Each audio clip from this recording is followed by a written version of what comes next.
Hello everyone, this is ML Naruto. Welcome to my channel. So today I'll be explaining what are the assumptions of linear regression. Okay. So when you try to build a linear regression model, so first of all you need to follow some kind of assumptions.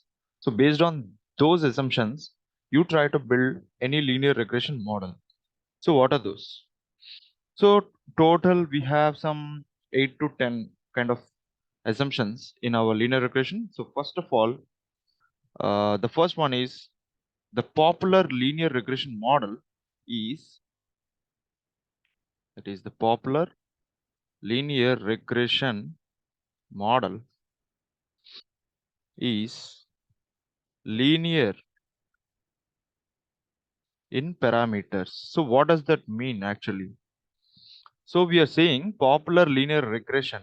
Okay, popular linear regression, that's nothing but population. Sorry, not popular. Actually, it's population. Okay, population linear regression model is linear in parameters. So what does that mean actually?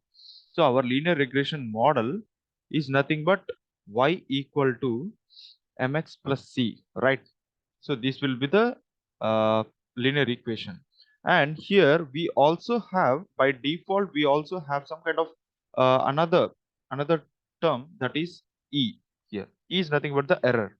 So no matter whatever may be the data is, you should definitely have this unexplained variance, that is the E here, that is present in our data. Okay. So by default, I'm writing E here. Okay, so this is a simple linear regression equation. But what if you have multiple variables?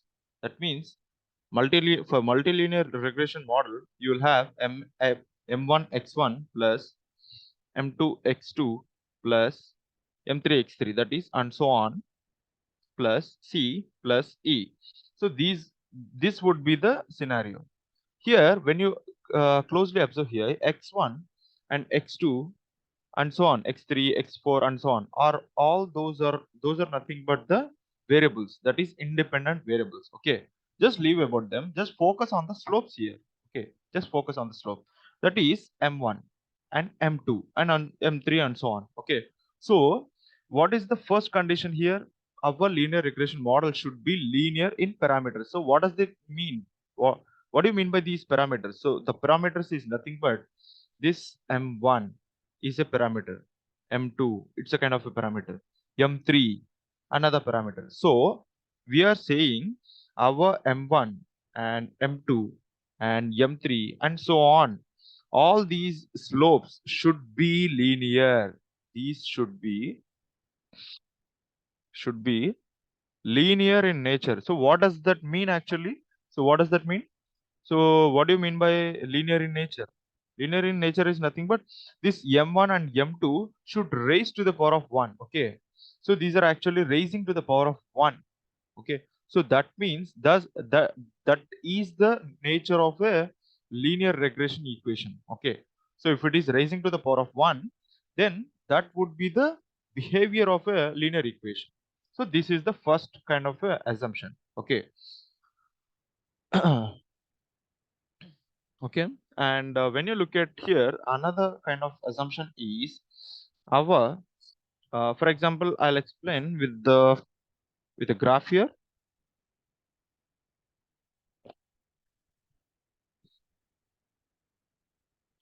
You just focus on here. Okay, for example, here what's happening is, this is a kind of a linear regression plot. Okay, so here we have x variable that is independent, and here we have y variable that is dependent. So when I try to plot all the points here like this, so maybe so many kind of plots, so many kind of points here. Okay, there will be some kind of graph like this. There will be this is the shape of the data when I try to plot this on a graph. So here on the x-axis, I'll be having some kind of data, like for example, just imagine this for this example. Okay, here I have maybe the 2 here. Here I have maybe 4, 6, 8, something. Okay, maybe just imagine this data. and here I'll having some 5, 10, 15, 20. Let's imagine this. Okay, if I want to select any kind of a random point on my x-axis, okay, I want to choose any kind of data point on my x-axis. That is, if I try to choose this 6 as my data point. Okay, so what would be the value of y for this kind of 6? So we need to project here, right? So I need to project this particular point towards on my data. So what happens if I try to project here? So maybe this would be my one data point. Okay, this data point would be my y here. Okay, y equal to, what is this value here? The value is approximately 9 here. Okay, and if you try to look here, if you try to look this particular point, for this particular value, that is the data point 6, you have multiple values. That is, you have this particular value also, like this. Okay, you also have this value, and you also have this particular value, and you also have so many values, right? You just need to observe carefully, right? I mean, right on the top of the 6. Okay, just look at the top of the 6 here. When you try to project the points here, you will find multiple points. That is, for the value of, I mean, for a data point 6, I'll be having values, multiple values. That is 9. I'll be having 10. I'll be having 14. I'll be having 12, and so on. Okay, there are so many kind of values for a single data point, that is x. Okay, so what is it actually indicating? What is it actually indicating? Okay, so so there will be multiple values, right? So when you try to find the difference between the actual value and the value that is predicted, okay, you will find some kind of difference. That is the actual. Let's imagine this is my actual value, okay, but our model predicted the value of data point 6 would be approximately this. That is the 10. Okay, then what would be the difference here? Actual minus predicted is nothing but the error. Okay, the error is nothing but the actual minus predicted one. That would be the error. If I try to plot this particular error on a graph, then what happens? Just have a look at here. So I want to plot this error. So I'm plotting. So I'm plotting this error. This will be my x value here, and this would be my y value here. If I try to plot this error, then what happens? Let's imagine I have some kind of points like this. Okay, and if I try to plot, this would be my straight line here, and if I try to plot that error will having a normal distribution.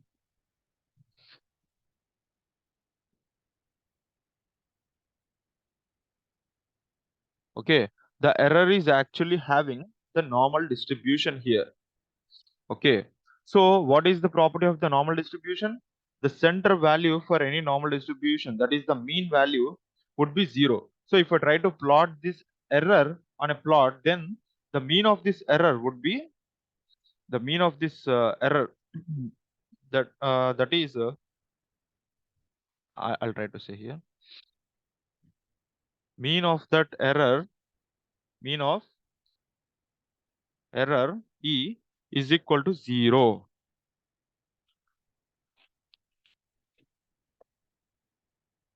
Okay, so how is it actually happening here?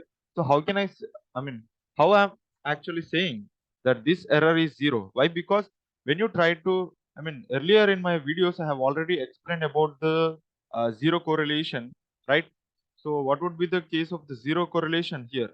So when it is a normal distribution, you'll have all the positive values here and all the minus values here, all the positives here, all the minus here, positives here, minus here, all those will get cancelled each other. See, the positives and minus will get cancelled each other, and you will end up having 0. That is nothing but your mean. The mean of that particular thing which I have plotted, that is the error. The mean of that error should be 0 at this point. The mean of the error should be 0 at this point. Mean of the error should be 0 at this point. Okay. So this is the one of a kind of assumption, which is our second assumption. Okay. So mathematically, how can you write here? You can also write that is the expectation. Okay, expectation of this mean of the error should be 0. You can also write this, write like this. Okay, sorry, 0 is a bit larger. So this would be the E of EI would be 0. That means the expectation for this error would be 0. Mean of the error should be 0. Okay. So what is it actually indicating? What is it actually indicating? You need to understand this. So for each value of x, I have multiple values of y. So it means the data here distributed when you try to plot that error here, the data will have, I mean, the data for that error will have the normal distribution and the mean of that normal distribution. That is, mean of that error should be 0. Okay, at all the points. And this is indicating that our model is not suffering from any inaccuracies. Okay, this indicating no inaccuracies. Our model is not actually suffering from any inaccuracies. Okay, so if the error is having the mean value as its 0, I mean, if the error is having 0 as its mean value, then we can confidently say that there is no inaccuracies in our model. That is, our model is not actually suffering with any inaccuracies. Okay, so we can give it a specific term for this particular statement, that is no inaccuracies. What is the term here? The term is nothing but the specification bias. Specification bias. Okay, specification bias, you can call it as, or you can also call it as error. Okay, in the model. So it is actually saying that our model is a good representation. A model is actually saying that it's a good representation of real function, in the universe. So this is the meaning of that second assumption. Okay,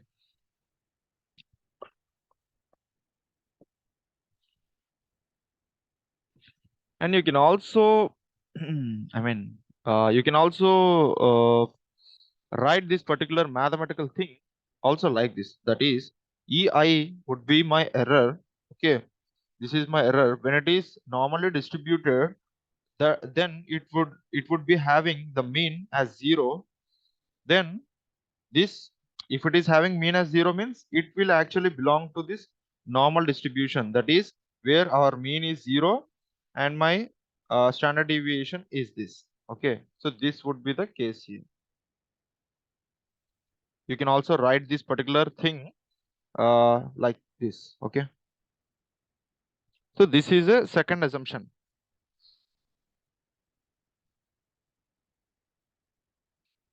Okay, this is the second assumption. Now I want to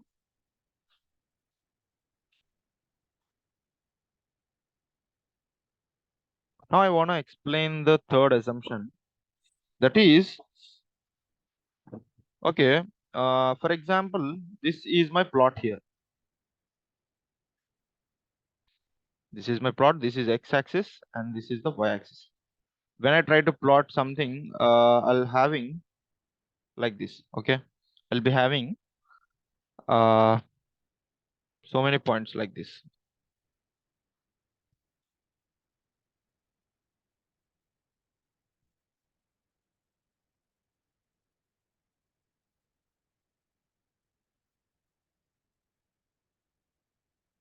Okay, so when I draw a straight line here. Okay, I have tried to draw a straight line here, and now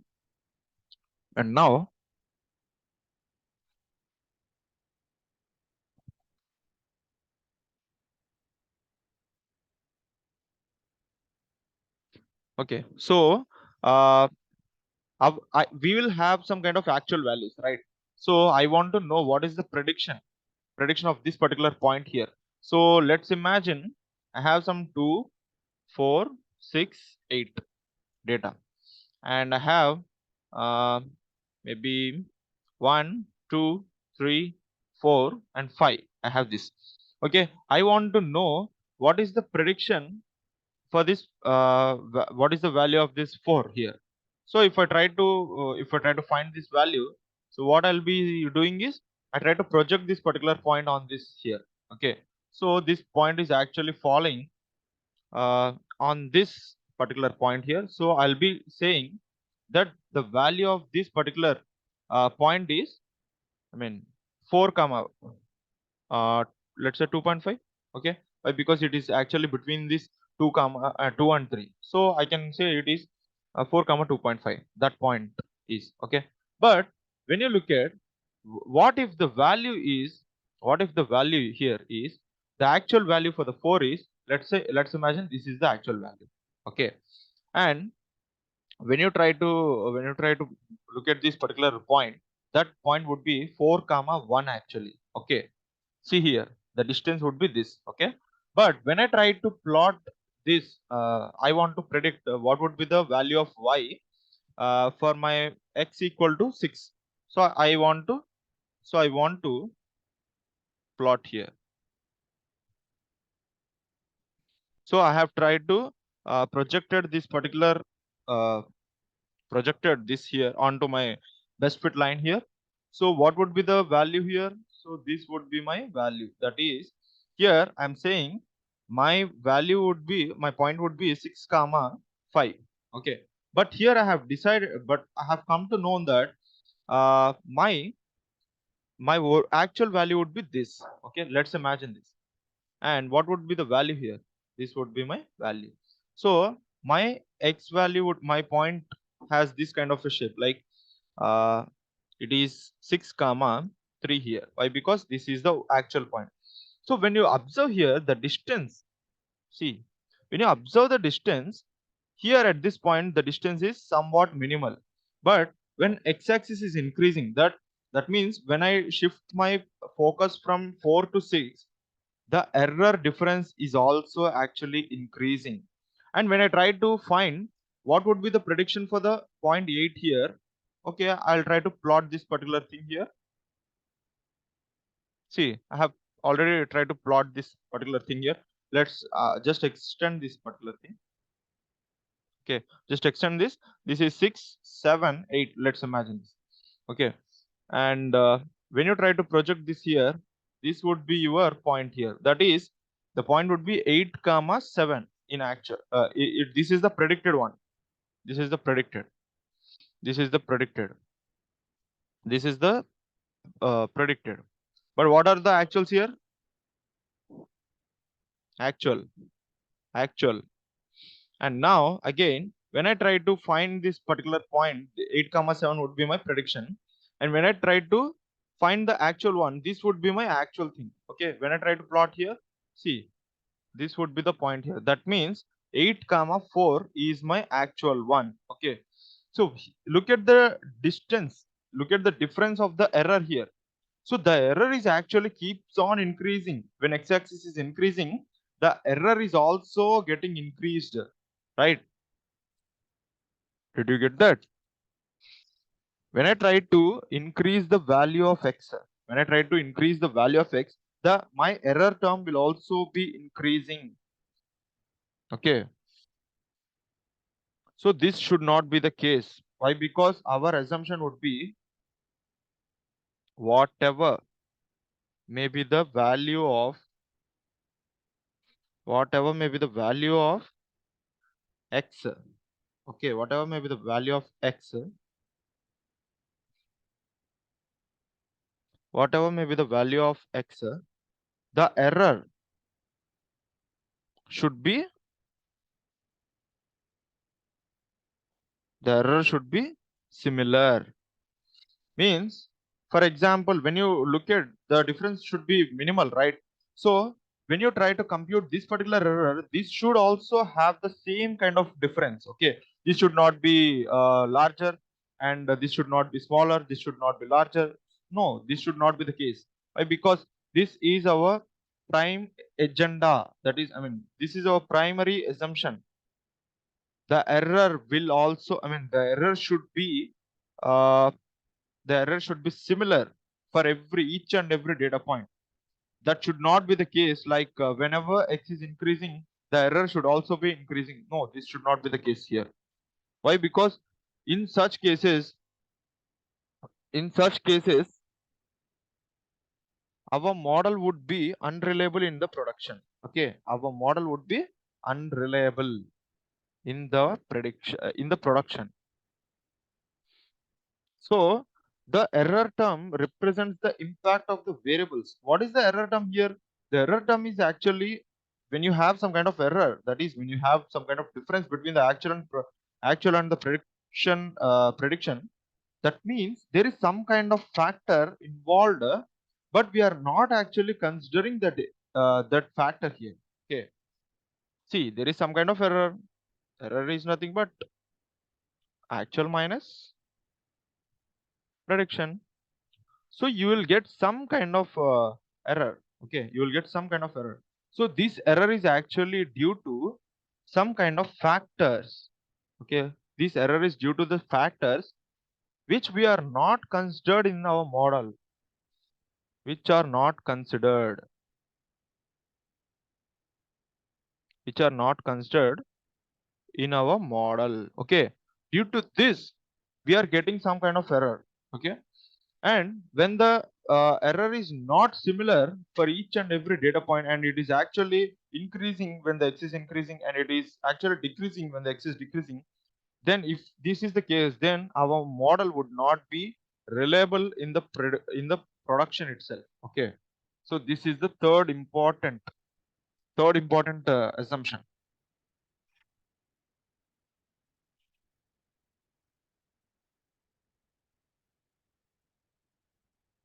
You can also call this entire assumption with the help of single term. What is the term here? The term should be homo homoscedasticity.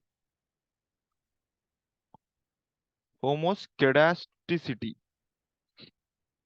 So what is mean by this homoscedasticity? That means equal variance. Okay, see the variance of the error here, the variance here is small. Okay, the variance here is large, the variance here is small, the variance here is large, the variance here is larger than the previous one.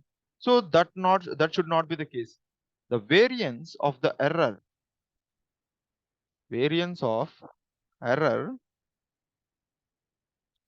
should be should be equal should be equal for all the values of x, for all values of x.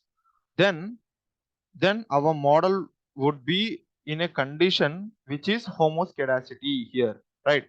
So mathematically, how can you represent this particular statement here, that is the homoscedasticity? Mathematically, how can you represent here? So the mathematically you can represent this entire statement like variance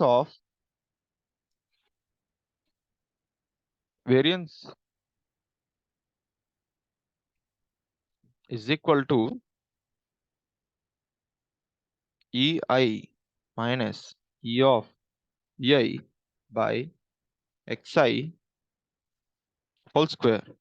That means capital E of ei square by xi. So this would be the mathematical way of expressing this entire statement here. Okay. So this is nothing but the homoscedasticity.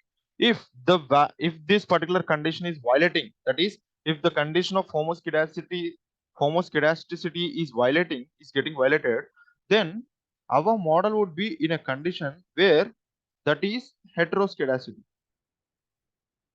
Heteroscedasticity.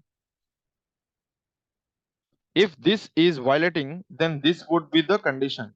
Okay, but this should not be the condition, right? This will always be the assumption which needs to be true. Okay, our model should always be in this particular condition, that is homoscedasticity. So this is the third assumption. Now I want to explain one more assumption, that is the fourth one, which is no autocorrelation.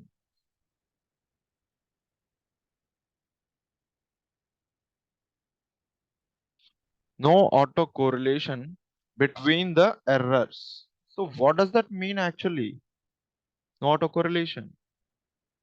What does it mean actually?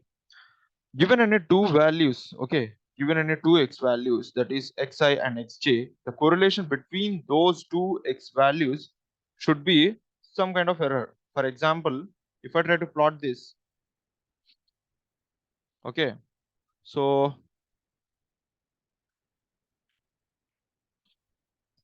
for example, if I have the x1, right, and here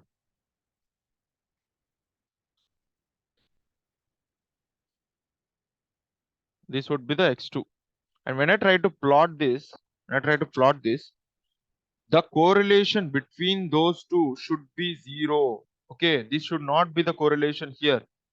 That means when I try to plot a correlation, then what should be the data here?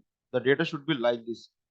That means there should not be any correlation between those two independent variables. So what does that mean? For example, if I try to calculate the error for x1 and okay, see here, I'm calculating the error, okay, for e1 for x1 and y here. Okay, I'll be getting some kind of error, that is nothing but let's imagine that as e1. Okay, and I'll be calculating the error 2 for which, that is x2 and y here. So I'll be getting finally some kind of error, that is e2. When I try to plot a correlation plot between these two, that is e1 and e2, that should not be, okay, there should not be any correlation for those two errors. For example, if I try to plot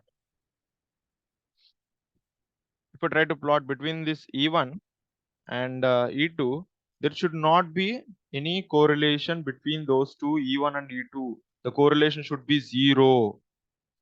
Okay, did you get that? That means there should not be correlation. Means what do you call it as? You can call this particular correlation between these two errors. There is a term called autocorrelation. Okay, and the assumption here is there should not be any autocorrelation. That is, there should be no autocorrelation between these two errors of our independent variables. Okay, so but when you just need to know when do we occur this kind of autocorrelation in our data set here? We will be, I mean, we will be having this autocorrelation when, if our data set is actually having any kind of a, this is our dependent variable, and if I have any kind of a time variable, okay, if I have any kind of a time dimension, if I have any kind of a time dimension in my data, then my data would be definitely having this autocorrelation in my data. That is, when I try to plot the error 1 of my independent variable 1 and error 2 of my independent variable 2, then those two independent variable would be like this, okay, they will be highly correlated. That means those two errors will be having some autocorrelation. But when only this time dimension is actually present in my data, okay, if this is present in my data, then autocorrelation will be having in my data. Okay, so usually that's the case here. That means, how can you write this mathematically? That is, for example, if there is any kind of time dimension in my data, then we say error in time t, error done in time t Okay, it should not be able to predict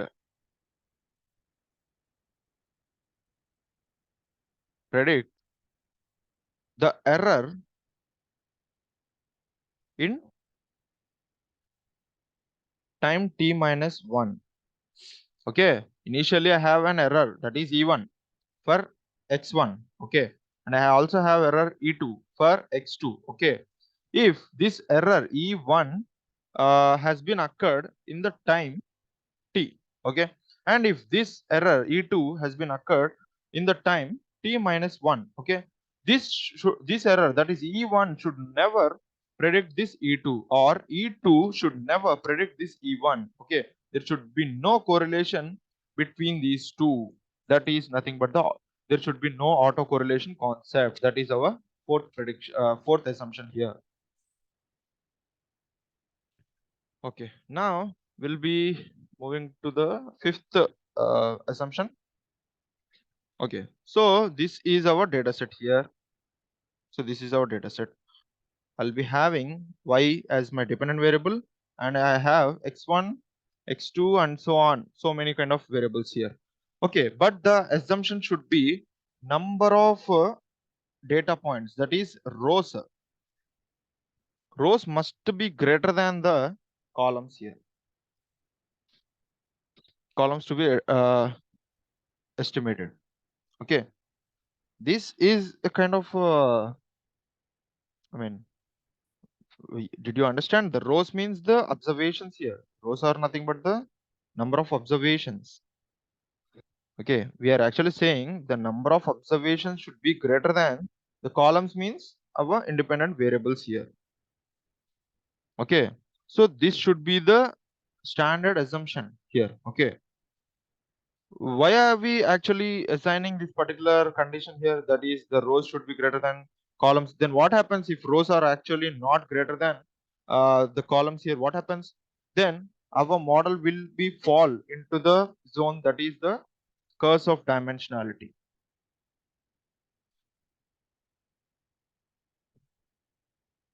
Curse of dimensionality. So this would be another separate topic. I'll be explaining in the another video, that is the whole topic of curse of dimensionality, in the next video.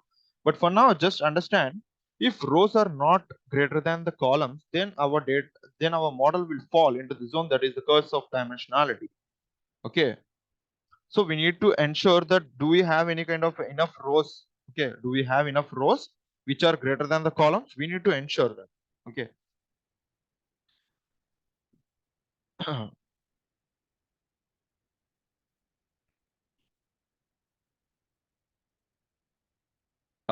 Simply you can understand, like what is meant by the curse of dimensional dimension. Simply you can just understand that our model would be in a zone, that is the overfit zone. Okay, that means this model will give 100% accuracy, that is 100% accuracy in the trained data, but it will never give the same accuracy in the unseen data, that is in the production environment. It won't be giving that much of accuracy.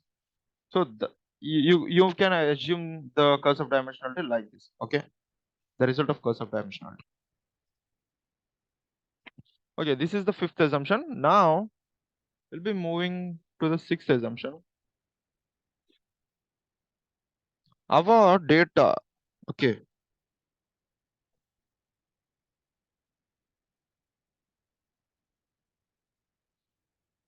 we have the independent variables, right? We'll have the independent variables. Okay, independent variables should have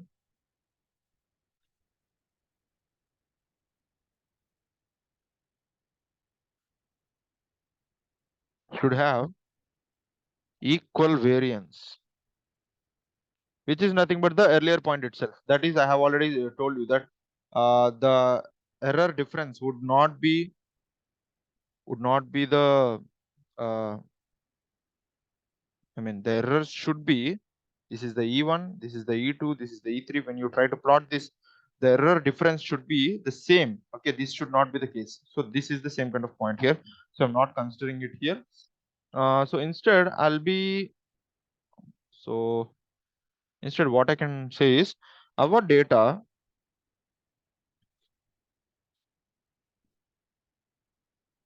should not have any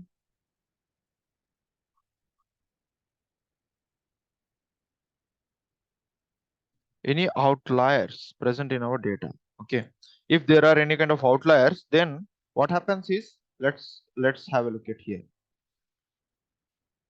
So this is my data. Okay, if this is my x and if this is my y, for example, let's imagine I have some kind of outlier here. Okay, and all the data points are actually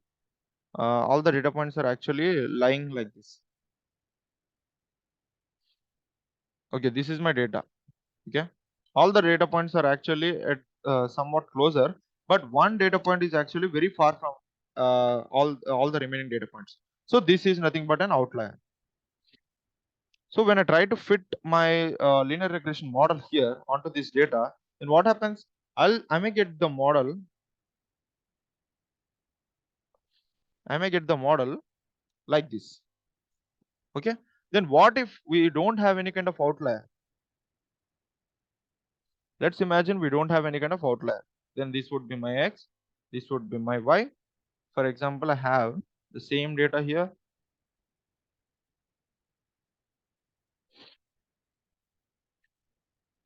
Then if I try to plot a straight line here, then what would be my straight line here?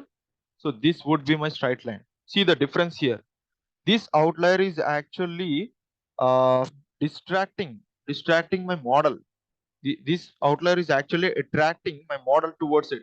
So there would be some kind of tilt uh, towards that particular outlier for my model. But when you don't have any kind of outliers in your data, then this would be your absolute perfect best fit line.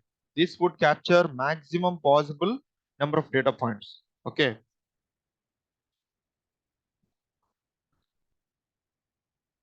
Okay. And okay. So let's have a look at this seventh assumption here. So there should be no perfect collinearity between the independent variables. What does that mean actually? When you have the data, this is your x and this is your let's imagine this is your x1 variable, independent variable 1, and this is your independent variable 2. When I try to plot the data, okay, when I try to plot the data on a scatter plot, this would be the this would be one kind of a plot.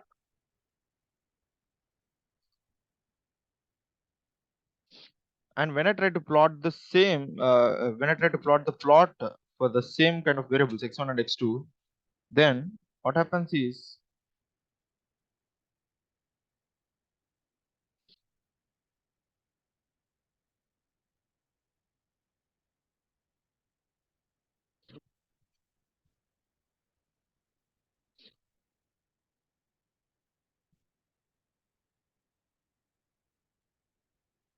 so this would be my data. Okay, so what is the basic difference here?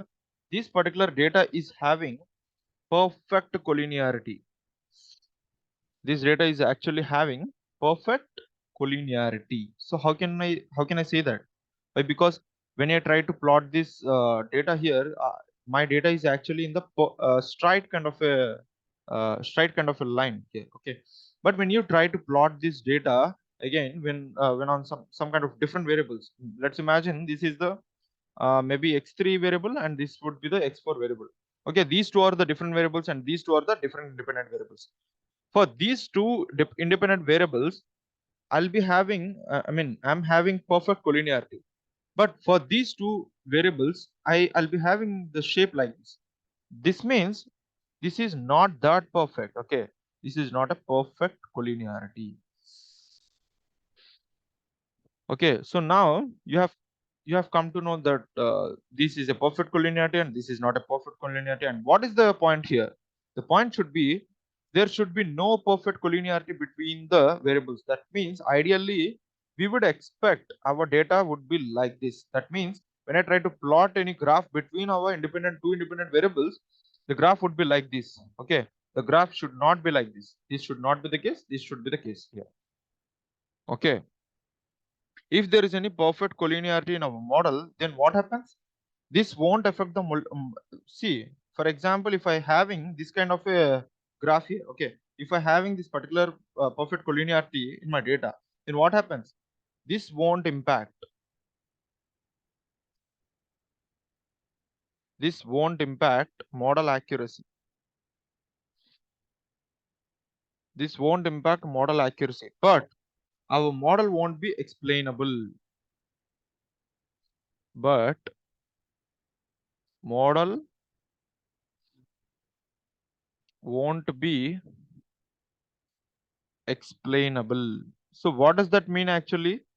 See, it is actually not impacting the model accuracy. Even if your data is having perfect collinearity, when you try to find the accuracy, maybe you will get some 80 to 90%. Okay, your accuracy is not going anywhere.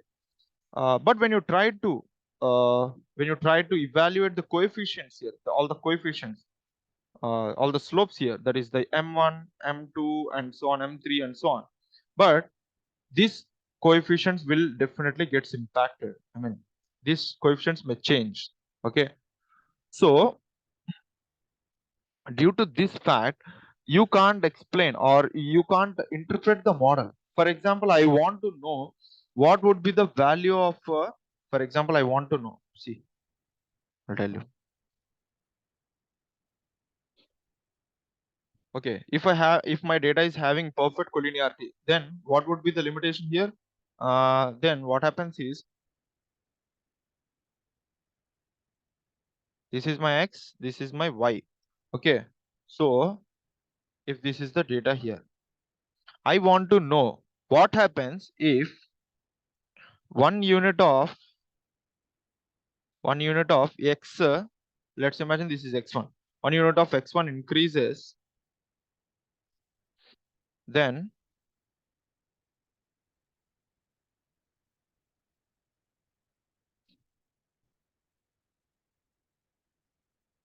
what is the value? Then what is the value of y? I need to know. Okay, so if your aim is to this, okay, so what is the what variable is actually influencing the dependent variable? You want to know this. Okay, this won't be getting done. Why? Because if you have the perfect collinearity in your data, then you can't explain this. Okay, this would be a myth. Why? Because if you have any kind of perfect collinearity in your data, then you can't explain this kind of a thing here. Okay, that should be the limitation here.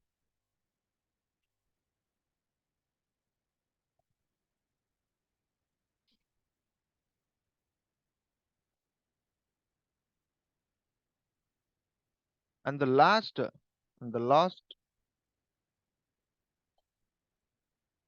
but not least here, the last assumption, that is the eighth assumption actually. Eighth assumption would be our model should not be either in overfit or underfit. It should not be in both the scenarios. It should not be in both the either scenarios. That is, it should not be either overfit or it should not be either underfit. But eight, it should be correctly specified. This is a basic common thing, and this implies for all the models, no matter whatever maybe the model is, uh, specifically actually specified. Okay, specified. What does that mean? That means our model should be best fit one, right? So this is a basic assumption. I mean, whatever maybe the model is, the primary agenda of any data scientist or any machine learning engineer would be this: our model should be in this best fit scenario. Why? Because we won't be considering this overfit or we won't be considering this underfit. Why? Because if the model is in the overfit zone, it will perform well on the training data, but it will perform worst on the unseen data. But what is meant by the underfit here? It will actually perform poor on the trained data, and it will also continue its poor form on the unseen data as well. So we don't want neither of these situations. We only want the situation of best fit for our data. So this would be the situation here. But in practical, I have already explained you the 8 assumptions of the linear regression model. But in practical, all these assumptions won't be true actually. Some of them may be true, but some of them may be oftenly violated. For example, one best example would be the multicollinearity. Okay, you will often, you will be you will always be having some kind of multicollinearity between the independent variables all the time, no matter whatever maybe the data is. Okay, so this assumption would be oftenly violated. That means our agenda would be not to having, our agenda would be to not having the multicollinearity present in our data, but uh, that should always be violated. Okay, so that's the thing here.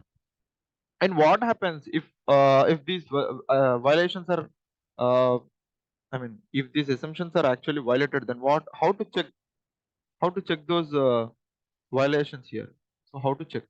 So you can check those violations using so many methods.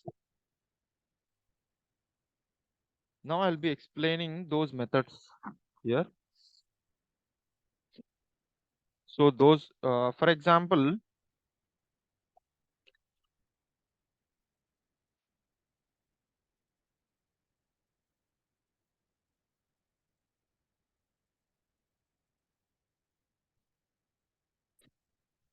you can check if errors are constant with any x value or not.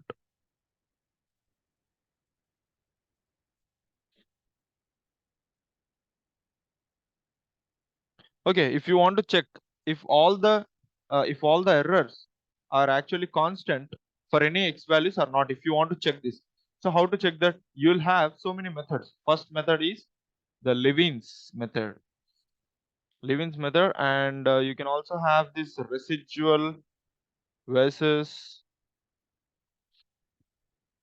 fitted plot fitted plot method, and you'll also have so many kind of methods, that is etc. Okay, so I'll be explaining the second method here, that is the residual versus fitted plot here. So how to check if the errors are constant with any x values or not? So how to do that?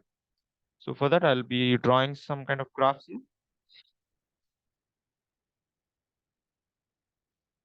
Okay, I'll be drawing basically the three kind of graphs here.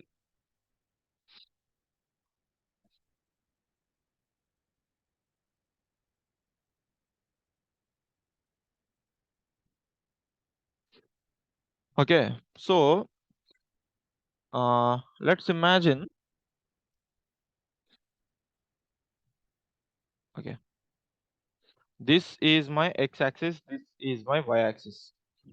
This is my independent variable, this is my dependent variable. Okay, now this is my independent, and this is my dependent variable. Okay, this is my dependent variable, this is my independent variable. Okay, so now these three are the scenarios here. Okay, the first scenario would be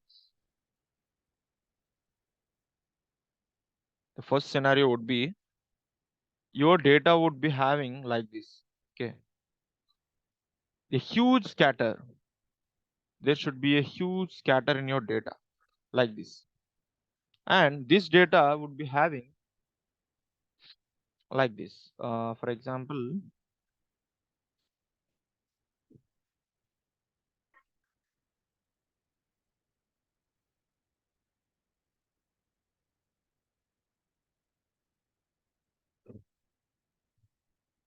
so this would be the scenario here. Okay, And now this data is actually having like this.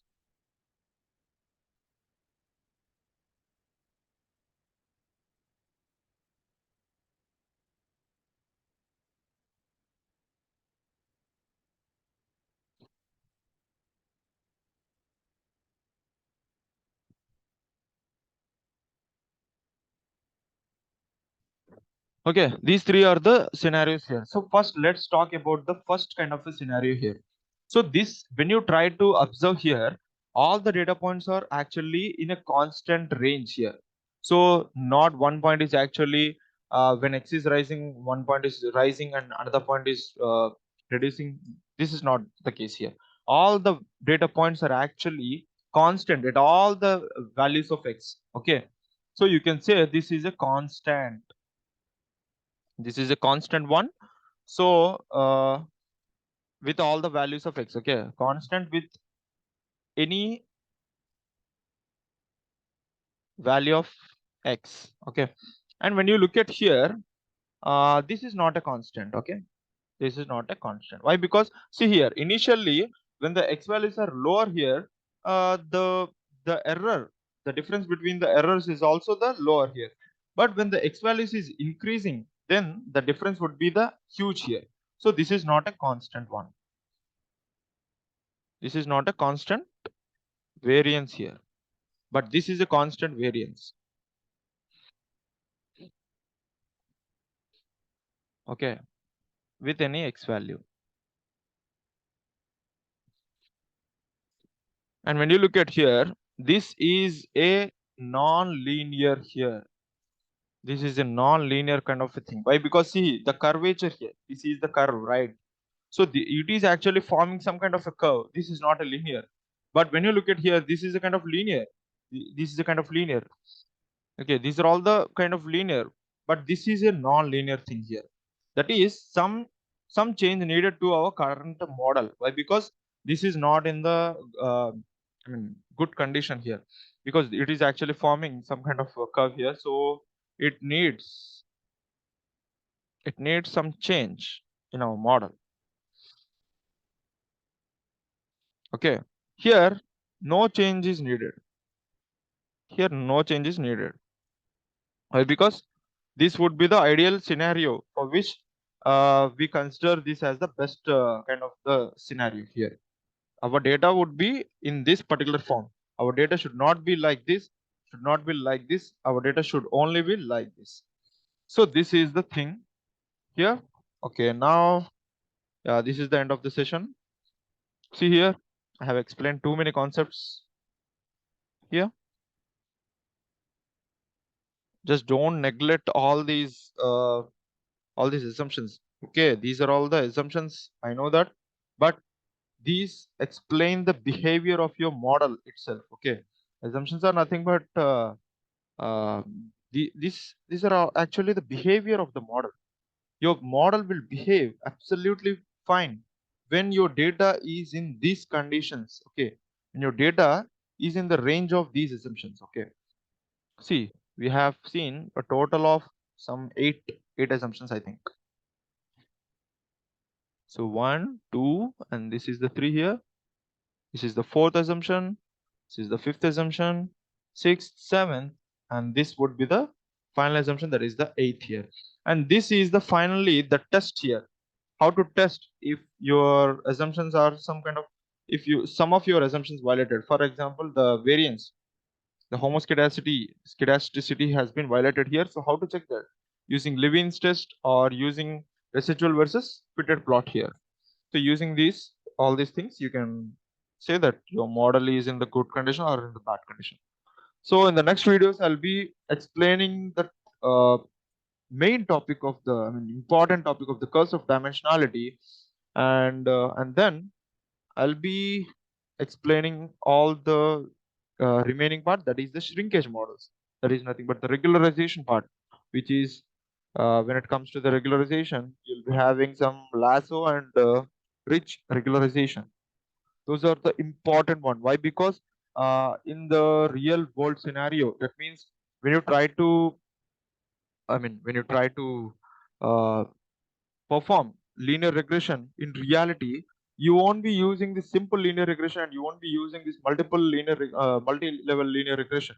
Okay, you will only be using linear regression along with this shrinkage methods, that is the lasso and ridge, most scenarios, right?